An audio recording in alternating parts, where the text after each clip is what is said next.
الرحيم.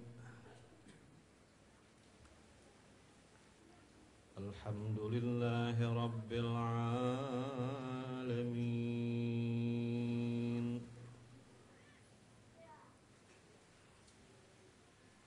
إن الله وملائكته يصلون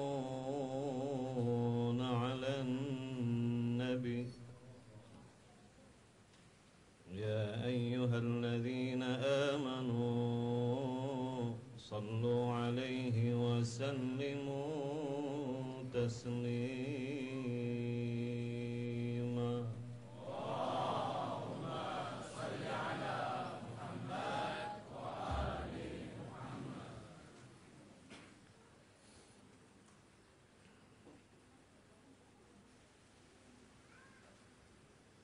صلى الله عليك يا مولاي يا ابن رسول الله.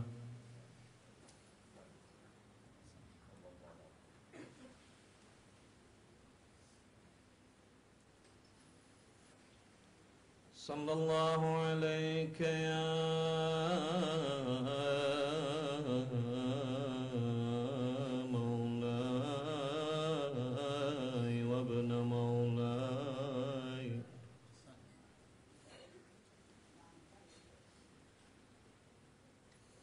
يا ابن أمير المؤمنين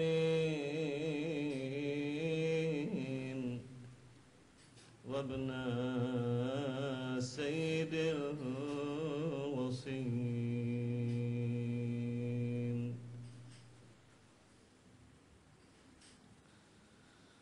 صلى الله عليك يا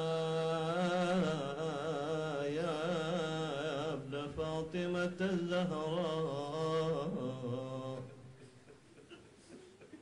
سيدة نساء العالمين.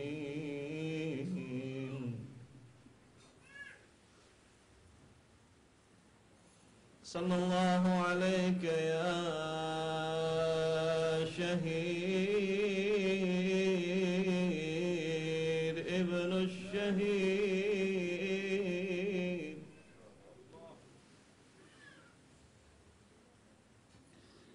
صلى الله عليك يا مظلوم ابن المظلوم.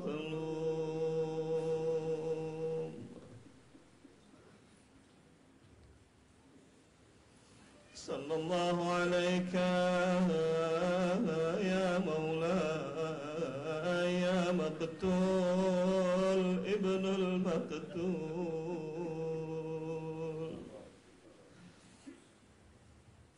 يا عطشان بماء الفرات بكربلاء أيها المذبوح بماء الفرات بكربلاء. صلى الله عليك يا مولاي يا مذبوح من القفا يا أبا عبد الله.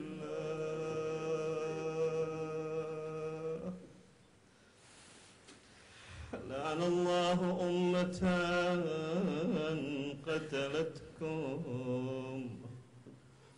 ولعن الله أمة حاربتكم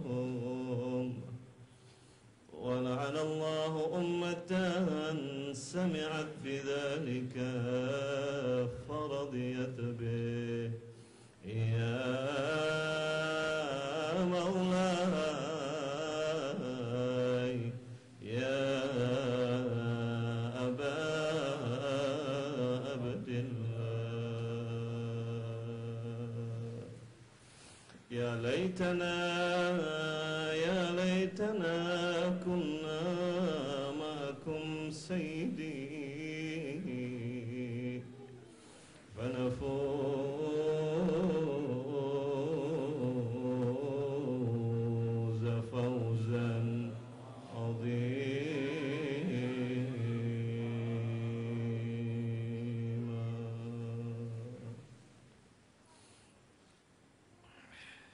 laitana kunna ma'akum sayyidi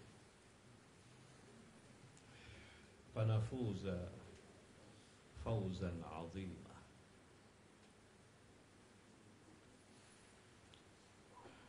Duhai sekiranya kami bisa bersamamu ya Husain. Duhai sekiranya kami bersamamu ya Husain, maka pasti kami akan menjadi orang-orang yang lulus di jalan Allah. Kalimat ini, ya laitana kunna ma'akum sayyidi, adalah sebuah kalimat doa dan harapan.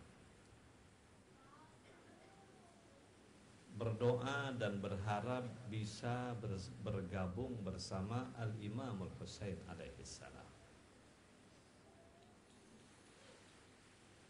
Berdoa seperti ini dan bermohon kepada Allah seperti ini dipesankan oleh Al-Imam Ar-Ridha alaihissalam kepada Abu Syaibah. Banyak pesan Imam Ridha alaihissalam kepada Abu Syaibah, khususnya saat manusia seorang mukmin berada pada bulan Muharram, dari awal Muharram sampai 10 bahkan 13 Muharram. Salah satu hal yang sangat ditekankan oleh Imam Ar-Ridha adalah Anda bermohon kepada Allah, ya laitana kunna ma'akum sayyidi atau sadati fanafuza fauzan 'azima. Duhai sekiranya kami bisa bersamamu ya Husain, niscaya kami pasti akan lulus dengan lulus yang terbaik.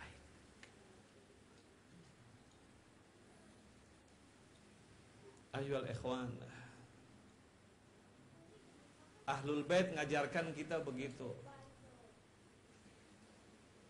Kalau kita tidak bersama Imam Husain alaihissalam di Karbala pada tahun 61 Hijriah, tapi bukan berarti kita melupakan peristiwa Karbala.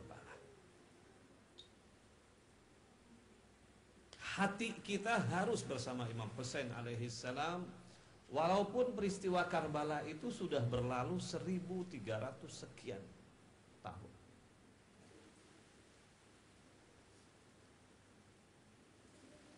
Karena orang yang mendengar kemudian membela Imam Husain sama dengan orang yang hadir berjuang bersama Imam Husain alaihissalam. Dia mendengar dan dia ikut berpartisipasi, ikut berduka, ikut membela perjuangan Imam Husain. Walaupun peristiwa itu sudah berlalu sekian ribu tahun yang lalu, tapi sekarang hatinya bersama Imam Husain. Mudah-mudahan dia tercatat sebagai orang yang bersama Husain alaihissalam. Sebaliknya juga begitu. Ada orang yang tidak ikut bersama Imam Husain di Karbala. Dia senang dengan orang yang memerangi Imam Husain misalnya. Dia tidak ikut Yazid, dia tidak ikut Umar bin Sa'ad, dia tidak ikut siapa-siapa. Tapi sekarang dia mendengar dan dia gembira akan pembantaian yang terjadi kepada Imam Husain alaihissalam. Allah akan melaknat orang itu.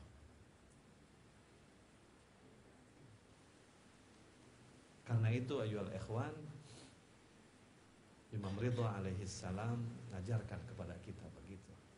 Ya laitana kunna ma'akum sayyidi fanafuza fawzan 'azima.